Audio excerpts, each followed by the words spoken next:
I am, right? Firstly, I have friends who are paramedics. I didn't want to call an ambulance. I can walk. I don't need an ambulance. They need to be saving lives, was my first thought. And they were the first people to say, are you crazy? Like, you are so lucky that there wasn't some deeper damage, like at this point now down the track, that could have happened. And I was like, but that's always been my mentality. You know, like you just get up and you get on with it, because there's people who actually need help and there's people who are struggling out there.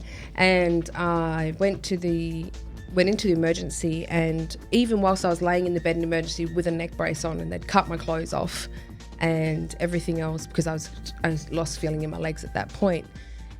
Still to this day, I don't know whether that was because of panic or because I had, you know, swollen nerves or a lacerated spleen and broken ribs and everything else that went with it. And I was still said to the guy in the emergency, I'm so sorry to put you out. Like, I'm so sorry to put you out. Like, I know there's, you know, there's probably sick children in here, and I'm just taking up another bed, and I'm so sorry to put you out. And he's like, are you serious? And as I replayed this back to myself, I realised that even in a moment when I needed something, I still refused to admit. Sounds like you've never put yourself first. Ever.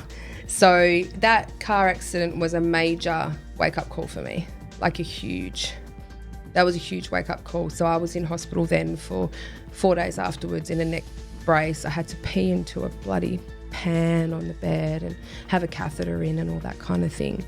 And it was really confronting as well. I don't have family.